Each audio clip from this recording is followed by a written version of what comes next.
ibanga icyambere nabisasira ibanga ryose navuga narisasira n'ubuntu bw'Imana iko burya dushozwa byose na Kristo duha imbaraga kandi mu buntu bwe ariko noneho hakaba n'amahame umuntu agira ku buntu bw'Imana agiye Imana igufasha ukagira amahame ugenderaho kimwe mu mahame ngenderaho nuko mpora nsaba Imana kudashyira ubuhanzi imbere y'Ukristo urabizi ni nk'umuntu wazakubwira ngo agushira ibintu biri hano hari ubuhanzi hano hari ubukristo abwira ati rero urahitamo kimwe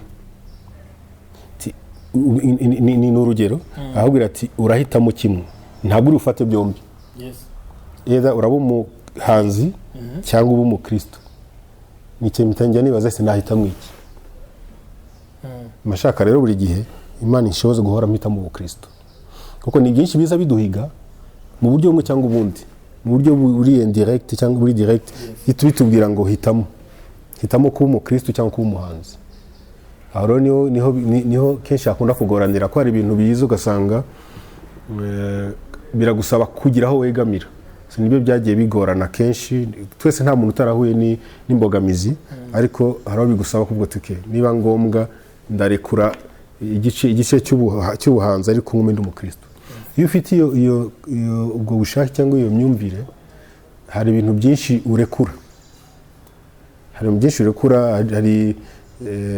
hari nk'abantu baza bakampropoza nk'ibintu nkabona birimo amafaranga ariko naza kureba nkasanga yenda ntabwo byemeranye n'ijambo ry'Imana agatoya nzi mu ijambo ry'Imana nkasanga ntibyemeranye cyangwa nkavuga noke nzajya rikengera kare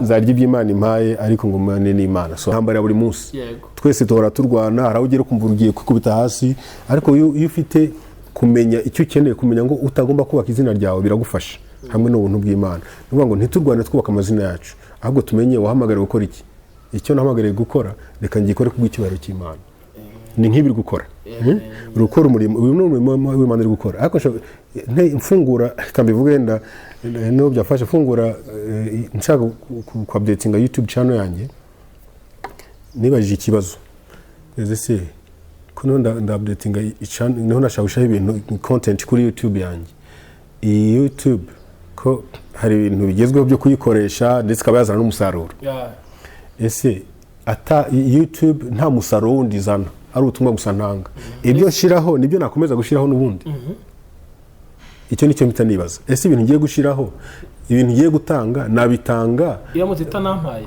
mbara amafaranga cyangwa ntayabona nicyo kibazo ufite mu nibaza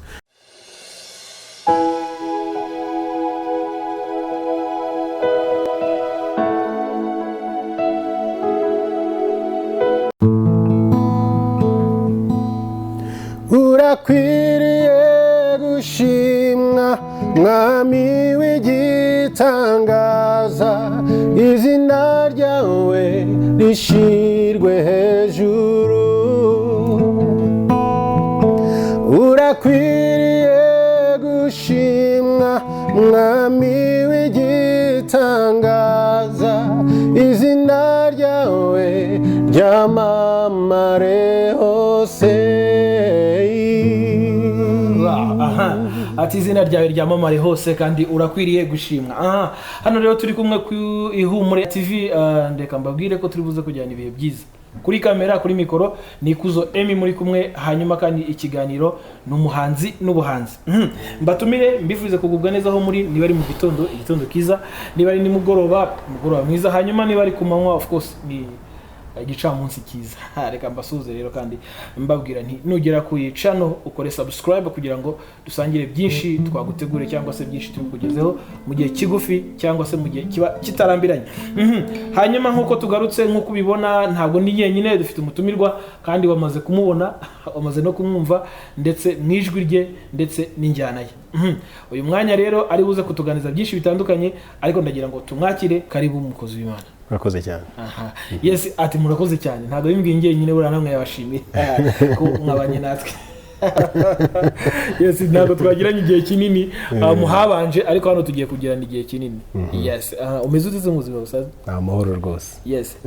Ugiye gutangira nanone by'umwihariko kugira ngo n'abashyashya dufite cyangwa se bari bakiri mu nzu batarasohoka bamenye ngo turi kumwe ni runaka se numara kongera kubibwira murabapepera hanyuma numara kubapepera karibu rero karibu murakoze cyane wisanzure ariko wongera udukoreremo gato kugira ngo twongere kumva kuka kanigira ivuga nta kibazo rwose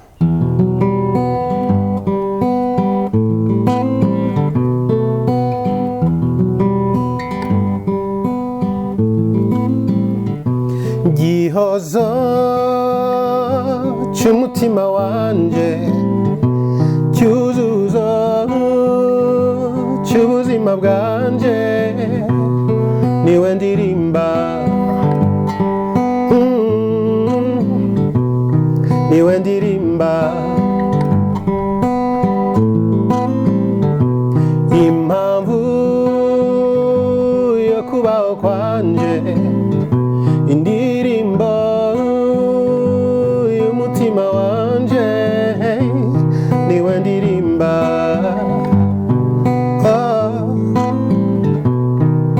wambereye ubwishingikirizo ndetse wambereye inkoramutima nawe usa nawe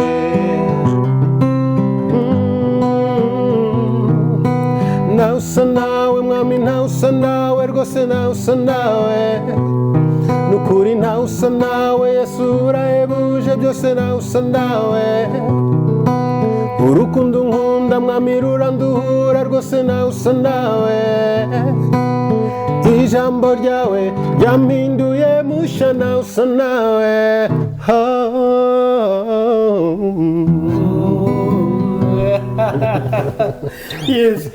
mwijwi ryiza kandi tuzi twese ndetse dukunda ati ntawe usa nawe mu magambo meza Aime umeze ute meze neza kabisa nari mfite urukumbuzi rwinshi rwo kugusanga hano nk'hano kugira ngo tuganire byinshi bitandukanye hano rero mu kiganiro umuhanzi n'ubuhanzi icyo gihe uvuze umuhanzi umva tuvuze Aime tumuze nk'umuramyi hano twagusanze rero ni nyine nk'ubusanzwe hano niho nkorera mfite studio niyo apana hano ubona ko ari inzu nini hari company ikoreye ibindi nkagira na studio hariya usanzwe ukora umuziki nkora umuziki rwose uri umuhanzi ukaba n'ukora ubuhanzi ukora na producer hano nkanatoza abaririmbyi n'abacuranzi dutangiye rero by'umwihariko ubundi Aime UWIMANA ni muntu ki Aime UWIMANA ni umugabo ukijijwe ufite umugore n'abana babiri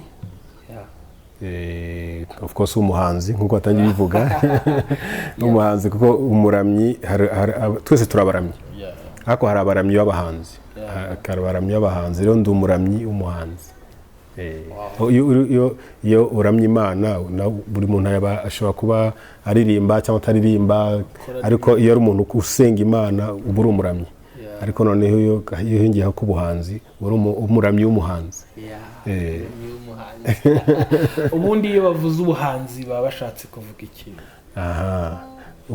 iyo bavuze ubuhanzi umuhanzi cyangwa ubuhanzi umuhanzi wo twamwumvisha ni umuntu uri ahubwo ubuhanzi ubuhanzi ni icyo gikorwa nyine cyo guhanga ubuhanzi ruvuga ngo ni uburyo hashobora kuza ikintu kidasanzwe gihari mu yandi magambo nakita kurema ni ikintu gishya kidahari ni ukuvuga ngo ni kimwe mu bintu Imana yahaye abantu Imana yatanze impano zitandukanye umuntu ashobora kuzana ikintu kitari gisanzwe gihari umuntu akaririmba indirimbo itari isanzwe ihari akandika ikintu gishya ni umuntu uzana ikintu gishya kitari gisanzwe akagihanga nk'uko ashobora kuba igishushanyo cy'igihangano cy'igishushanyo umuvugo n'ibindi donc ubwo ubuhanzi rero nubwo buryo bwo kubikora icyo gikorwa yaba ari indirimbo yaba ari ibintu byinshi bitandukanye ikintu cyose kije ari gishya kitari gisanzwe ni igihangano mu muziki wawe wo kuramya Imana umazemo igihe kingana iki nakijwe muri 1993 noneho ntangira kuririmba muri korale 94 urumva guhera ubwo nagiye mbikora aba muri korale gutyo kuva icyo gihe kugeza ubu ngubu donc nawe wabara na kane nawe mfite nk'imyaka 16 gutyo ubu ngubu mfite 42 hanyuma hari akantu nuko ntari umwana cyane urakuze turi kumwe n'umupapa w'Imana Aime w'abana babiri ndetse n'umufasha umwe cyangwa se urubavu rwe byumvikanye hanyuma kandi akavuga ko kuva ku myaka akiri muto kugera uyu munsi akimara gukizwa n'umuririmbyi hanyuma icyo gihe nyine watangiye kuririmba aho tukuzi ni henshi hatandukanye mu bitaramo mu mucaci ku masede tukuzi henshi kuririmba ariko nyirizina urumva niba waratangiye muri korali hari igihe cyageze utangira gukora usa naho uri wenyine utari kumwe na korali ibyo byatangiye gute byaje gute ni ihereko wagize uratangira urakora hanyuma uyu munsi tukaba tukuze urugendo aba ari rurerure umenya uko utangiye ntumenye ibizaba imbere ufite umurongo umuntu agenda akora bitewe n'aho Imana ikuyoboye n'icyo Imana ikuyoboyeho natangiye ndi muri korale bigenda bifata undi murongo n'ushobora kuba ndi muri worship team ariko nkakora n'ibyanjye ku giti cyanjye donc umuntu amenya uko atangiye ariko ntumenye ibizakurikiraho kwa kundi nakoze indirimbo iriya murimbiri w'iteka benshi bita murimbiri w'iteka ariko ubusanzwe witwa w'iteka araje imaze gukorwa nibwo namenyekanye nk'umuntu ku giti cye kubera ko bahamagaraga umuntu ku giti cye nibwo n'undi abantu bari basanzwe banze nk'umuntu uririmba ariko niyo yatumye kwa kundi Imana igiye iteka igira ikintu ikoresha kigatuma abantu babona indi sura cyangwa bakubona mu buryo bushya ntibakubone as a team ntibakubone nka team ariko bakabona no nk'umuntu ku giti cye urakoze cyane wasangaga tumenyereye korali ariko kubona ngo worship team kubona iri tsinda rikora nyine praise and worship si ibintu byari bimenyerewe cyane uri umwe mu bantu basa naho batangiye muri icyo gikundi kugira ngo abantu bumve icyo kinyarwanda byaje gute byaturutse kugira ngo ni njye nari mvuye Bujumbura muri Vivante aho ba Polineri babikoraga donc nari nje nsanzwe mbifite so ku buryo kubera ko ari cyo kintu nabagamo kandi nakigiraga nyine kuri bakuru banjye ba Polineri ndagikunda kandi numva ko ni umurongo muzima wo kugenderaho njino rero kimwe mu by'Imana yashize ku mutima no gukora icyo kintu nari Imana yashize mu nibaza buriya nta kintu kiba ari nk'impanuka Imana igushira ahantu kugira ngo wige ikintu witegure ikintu kugira ngo izagikoresha ahandi hantu so nje nsanga benshi ntibayimenyereye hino so ku buryo n'Imana ishira ku mutima kubitangiza mu rusengero abantu benshi ntibabyumvaga ubwo hari mu we mwaka nagize n'ubundi mu kwezi kwa 8 nabitangiye nyuma tugira duhura n'abantu bari batandukanye tumenyana batandukanye nyuma niba nibuka neza 9 na 7 na 6 nibuka neza na 6 sinibuka neza nibwo haje kuza Vivante ubundi twarimbaga turi ahantu hatandukanye actually nkiza Vivante itaraza nasengeraga muri ADPR mu Gakinjiro no Vivante ije ko ari urusengero rwanjye mita nsubira noneho nyuma Imana ishira ku mutima kujya gutangiza none present worship muri Vivante yino kuko nubwo ari Vivante yino ntabwo yari izanye n'abantu Burundi harimo baki yabaje n'abandi bino donc abantu benshi ntibabyumvaga kandi ntekereza ko kugeza ubu n'ubundi bacyari muri Vivante maze imyaka irenga 10 ndi muri Zion ibyo twajyaga byumvikanye neza ubwo waje kuva muri Vivante uza muri Zion Temple hanyuma mukomeza gukora uyu murimo wa praise and worship hari ibintu byinshi mujya gutangira wumvikane kwa rukunwe mwatangiye Burundi warubizi basanzwe babikora ba Polineri nabandi hanyuma mu Rwanda kugira ngo mubyubake bigere ku rwego rwiza cyangwa bose babyumva bigeza ko hari imvune mwaba mwaragize kubera ko si ikintu bari bamenyereye ntabwo byari byoroshye iteka ikintu gishya kiravuna cyangwa impinduka iragorana biragora ibintu abantu bamenyereye routine cyangwa ikintu umuntu aba aramenyereye kumbwira ngo uzanye ikintu gishya ntabwo ari mu gihe cyoroha. Ni kimwe mu bintu byagoranye rero yaba mu bandi baririmbyi yaba mu bayobozi b'amatorero mu bashumba benshi ntibabyumvaga rero bigatuma niho haturukaga n'imvune nyinshi ko ntibumvaga icyo kintu, bumvaga ari nk'ikintu gishya kije guhindura ibintu mu rusengero ko abaririmbyi burya bafata umwanya munini mu rusengero. So cyari kije nk'ikintu cy'inzaduka kitamenyerewe, ariko mu by'ukuri ni kwa kundi nyine haba Satani bahumye amaso abantu ngo ntabwo cyari inzaduka kubera ko ni ikintu cyabayeho guhereye kera. Iyo usomye Bibiliya guhera mu Isezerano rya kera, Dawidi yagafite abantu abaramyi bahora baramya, Azafu bahora baramya n'abaririmbyi batandukanye bahora baramya ibihe byose. So yarafite noneho cyaza ubu ngubu muri myaka yacu tubona inzaduka kandi cyane ahubwo cyagiye kizima none abantu bagenda batagiha agaciro bafata ibindi, ariko cyabayeho kera, kiba mu ijuru iteka. Uretse kuba mu ijuru kigishwa hano, abantu bahishurirwa bakizana ku isi nyine ba Dawidi n'abandi batandukanye bagira igihe cyo kuramya Imana, kirakorwa. Noneho haza kugera igihe bisa nkaho Satani ahuma abantu amaso kigenda kibagirana. Hari byumvikane ko wenda ugerageje kudusobanurira rumwe mu rugendo n'ibyo mwagiye mucamo kugira ngo byibuze uyu munsi iyo urebye usanga bigeze ku ruhe rwego. Kandi hari urwego rushimishije. Icya mbere cyo ni uko navugaga mbere benshi ntibabyumvaga, iyo utumva ikintu urakirwanya, ariko ubu benshi baba bishaka. Amatorero menshi ngira ngo kubona itorero ridafite itsinda ryo guhimbaza no kuramya biragoye. Hafi yose hose ayo matsinda bahari, bivuze ngo abantu barabishaka. Uko abantu batabyumvaga birwanya, niko ubu ngubu babishaka gwasaba mwaje mukatwigisha, mwaje mukadutoreza itsinda ryacu, mwaje donc ukumva ko abantu babishaka. Rero iteka iyo hari ugushaka bagushobora, iyo hari inzara cyangwa hari inyota haba guhazwa. So ngubu navuga ko hari ikintu cyiza, urwego rwiza, nubwo iteka iyo ikintu nanone kimaze kumenyekana cyane hasigara kureba quality. So quality nanone ntiterwa quality niko nabita quality, ariko ntiterwa nanone n'imirimbire myiza gusa, ahubwo iterwa nanone icyo kintu cyo kuramya no guhimbaza nyine biturutse mu mutima, uwo mutima uramya. Noneho n'umunwa nakwita igicurangisho cyangwa igikoresho sohora birimo indani. So ahango niho yino quality bikeneye kwitabwaho, ariko ubundi navuga ko hari ntambwe nziza cyane naho bihuriye n'uko byari bimeze mbere. Guhanga umuhanzi hari icyo tubona nko kwandika indirimbo cyangwa se bimwe mwita go composer indirimbo kugira ngo mubyumve muri terime yanyu neza. Hari ubwo wakunze kwandika indirimbo ndetse abantu barazikunda, ese wowe hari abo wandikiye cyangwa hari abo wigishije kwandika ku buryo uyu munsi ubona barimo barandika nk'urwego nawe ubwawe wifuzaga kuba wari?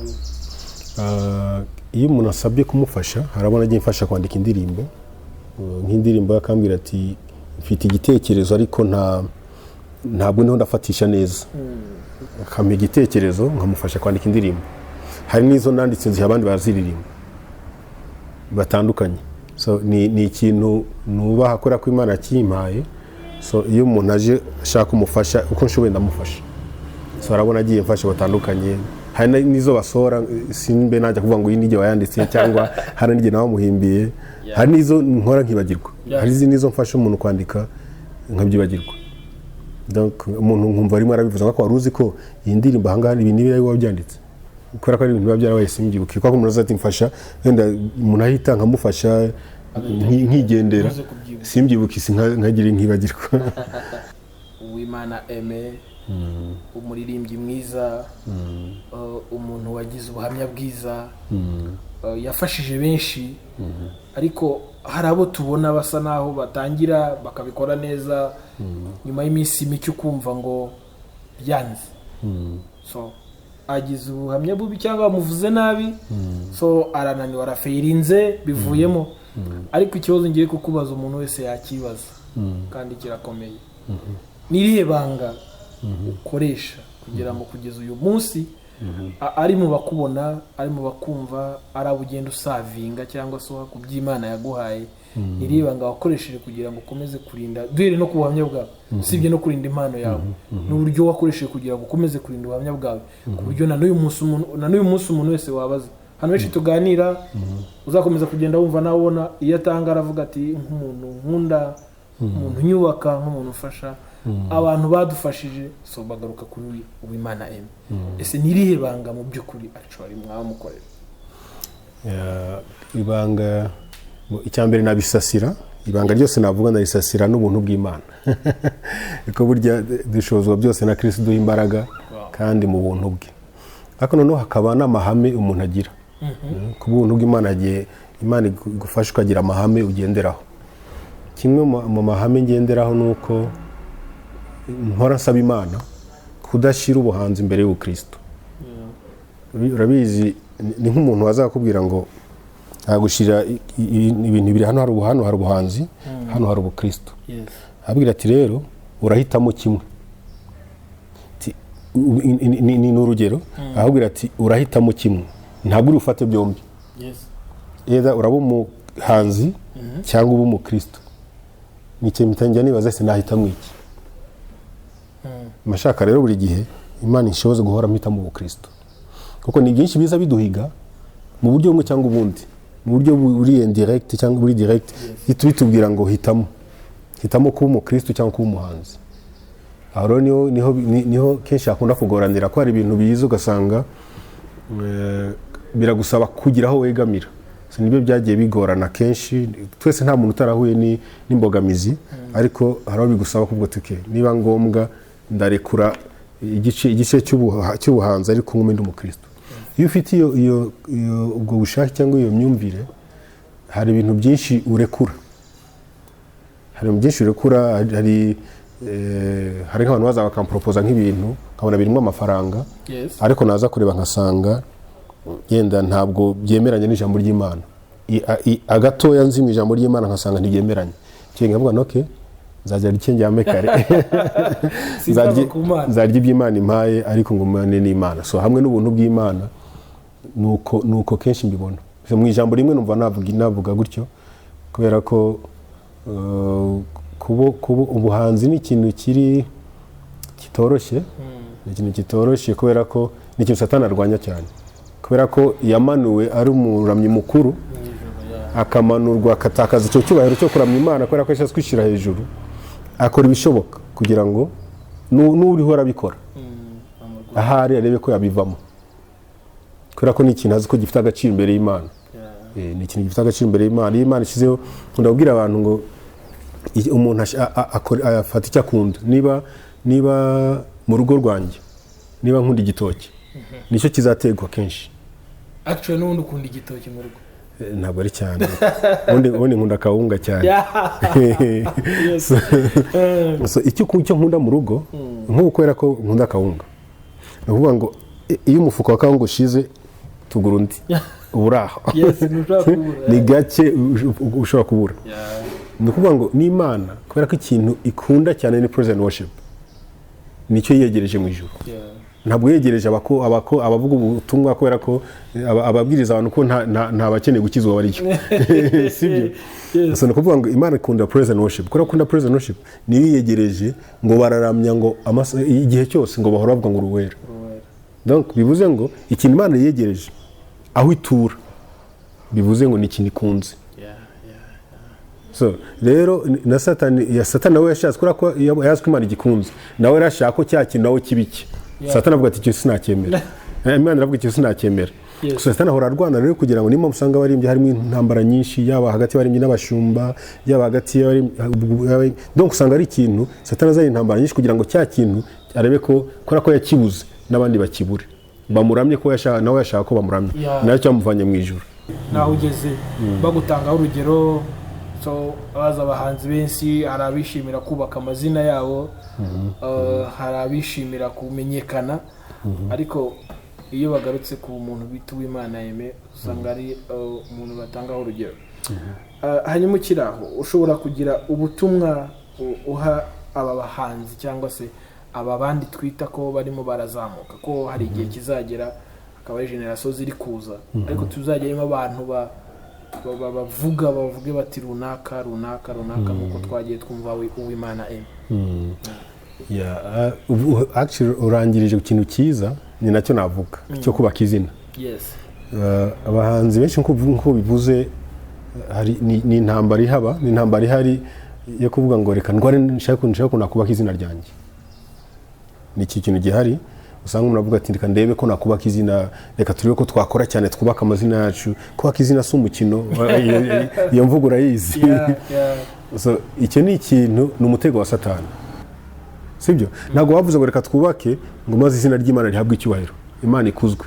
Reka twubake twibonera izina. So kurwana buri gihe dushaka kwibonera izina nibyo bitwica.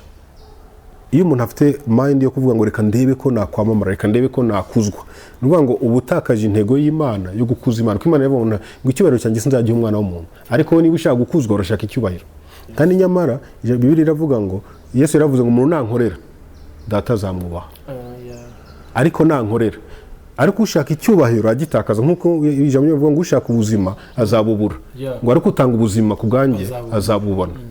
Donc yani magambo, nushaka icyubahiro ukirwana azakibura. Usibye ko kuri isi Imana yaguhaye impano ntikwambura, ushobora gukoresha impano yawe ukamamara rwose, ariko nizera ko umutima habari nk'umworera. So ikintu cyo numva n'abasaba cyangwa se n'abasabira, nanjye nisabira ko ni intambara ya buri munsi. Twese duhora turwana, hari aho ugera kumva ugiye kwikubita hasi, ariko iyo ufite kumenya icyo ukeneye, kumenya ngo utagomba kubaka izina ryawe, biragufasha hamwe n'ubuntu bw'Imana. Nuvuga ngo ntitugwane twubaka amazina yacu, ahubwo tumenye wahamagara gukora iki. Icyo nahamagariye gukora reka ngikore kubw'icyubahiro cy'Imana. Ni nk'ibiri gukora, urukora umurimo, uyu ni umurimo w'Imana iri gukora. Ariko mfungura kambivuga wenda no byafasha fungura nshaka ku-updatinga YouTube channel yanjye, nibajije ikibazo ese ko nda-updatinga channel, niho nashaka ibintu content kuri YouTube yanjye. Iyi YouTube ko hari ibintu bigezweho byo kuyikoresha ndetse ikaba yazana n'umusaruro. Ese ata YouTube nta musaruro wundi izana, ari ubutumwa gusa ntanga. Ibyo nshiraho nibyo nakomeza gushiraho n'ubundi. Icyo nicyo mpita nibaza, ese ibintu ngiye gushiraho, ibintu ngiye gutanga nabitanga iyo mutita nampaye mbara amafaranga cyangwa ntayabona? Nicyo kibazo ufite mu nibaza. Nicyo nibaza, ibintu ndiho ndatanga amafaranga nyabona cyangwa ntayabona, nakomeza nkabitanga. Aho numenya ngo ndi gukora ministry. Kuko hari umukozi w'umwuga, hari n'umukozi, hari umuntu nigeze kwiga ikintu cyitwa umukozi, umunyamwuga no kuba siko nabyita umukozi w'Imana mu minister. Umunyamwuga n'umuntu mbere na mbere areba inyungu cyane ari ukure muri byo agiye gukora. Ndunguka ngahe ndabona iki. Umuntu w'umukozi w'Imana mu minister wareba mbere na mbere Imana irakura mu iki. Nubwo giye nanjye bitabuje ko nabona, kuko umuntu unkorera data azamwubaha. Ariko mbere na mbere Imana irashaka ko mbikora. Donc ni iki tureba Imana dushoboze kureba Imana no gukora icyo Imana ishaka no kubaha Imana, no kutushuharanira kubaka amazina yacu, ahubwo duharanire ko Imana ishirwa hejuru. Ese icyo ngiye gukora Imana irakuzwa muri cyo. Ibyo byongera bigasaba gusengera ibyo dukora kugira ngo tugende twumva duhamanya n'Imana. Turi kumwe na UWIMANA Aime, ndetse yatuganirije byinshi bitandukanye, ariko tujya kugana ku musozo w'ikiganiro nyirizina. Ukurikije ukuntu watangiye umuziki ni nuko wagiye ustaragoringa n'ibyo waciyemo, naho ugeze uyu munsi, ubundi nyirizina urifuza kugerahe? Harakunda kuvuga ngo the sky is a limit, it's not a limit, ariko ntekereza ko nta hantu mu by'ukuri umuntu avuga ngo ashaka kugera. Ukiye kuvuga ngo ngiye kugaruka umuntu, icyo nabonye mu kugendera n'Imana, Imana iguha intego, bati ndifuza kuzakora ibi, ndifuza kuzakora nibi. Ni byiza ko umuntu utagira intego agenda nk'utazi yajya. Ni byiza mfite intego, ariko sinishiriraho urukuta ngo ningera habizaba birangiye. Nkora icyo Imana ishize ku mutima gukora ubu ngubu, hanyuma nkumva icyo Imana isaba kuzakora ubundi. Kuko hari no waba ugiye hariya, wagera hariya Imana akubwira sasa hari wari ugiye katunyure hariya unyure. So ntekereza ko mfite yerekwa rinini, mfite ibyo ndota, hari ibyo nagezeho, hari n'ibyo ntarageraho. Ibyo ntarageraho nibyo byinshi cyane, nibyo bigari cyane. Hano iyo mbirebesha amaso nkabona sindabasha kubigeraho, ndebye nkanjye, ariko nkavuga n'Imana nibishima nzabigeraho. So ntabwo nakwishiriraho urukuta, mfite yerekwa, mfite ibyo nifuza kugeraho byinshi, ariko sinavuga ngo ngo aho nshaka kugera naha gusa bikaba birangiye. So niyo mpamvu nta gusubiza mu buryo bugari. Ya bugari busobanura. Aha. Umuramyi, umuririmbyi mwiza dufite mu karere kandi sinjye bihamya njyenyine, ariko nanone ushobora kuba watubwiye uti ndimo ndatunganya umuziki, ndimo ndafasha abantu, ariko wagasobanura neza kugira ngo abantu bamenye niba ndafasha wafasha iki, ushaka ko bagera he, hanyuma tuze kugaruka dusoza. So mfasha ni studio itunganya indirimbo, itunganya umuziki. Umuntu ufite indirimbo ashaka gusohora, so baraza tukavugana tukareba icyo twakora. Hari n'uza afite indirimbo ubwayo itari ku murongo, nkuko navuze njya mfasha n'abantu kwandika. Hari igihe umuntu afite text ariko itari ku murongo neza, kamufasha kwishira ku murongo. Hari n'uza akavuga ati giye ndaririmba kurimba ni sawa ariko kwandika birangora, tugapanga tukandika. Donc hakorerwamo ibintu byinshi. Hari n'uza avuga ati mfite text ariko melody ni ikibazo, nabwo tukicara tugashaka melody. Donc nkoramo ibyafasha byose kugira ngo umuziki umere neza, ariko nkakora gospel gusa, cyangwa se indirimbo yakubaka. Ni ukuvuga ngo indirimbo ije kubaka, ije mbona ari indirimbo ihamanya n'ijambo ry'Imana, uko gospel isobanuye ikintu gihamanya n'ijambo ry'Imana. Yes, reka tubashimire Aime. Murakoze cyane. Imana ibamugisha kandi courage, ndetse ubwo buhanga, ubwo bumenyi nuko gutekereza byabafashije muri urugendo, kandi mukomeze mu biha abandi kugira ngo bibafashe. Murakoze cyane. Kwihumure TV cyari ikiganiro umuhanzi n'ubuhanzi, yari Kuzo Aime, hanyuma kandi sinari njyenyine mfite umutumirwa Uwimana Aime. Reka mbararike rero gukomeza gukora subscribe, ndetse kandi nanone abakora umuziki mugane umutumishi wa Mungu kugira ngo abafashe byinshi bitandukanye. Hanyuma kandi tuzakomeza kubana mu biganiro byinshi bitandukanye. Reka nkubwire nti Imana ibahe umugisha. Mwakoze cyane.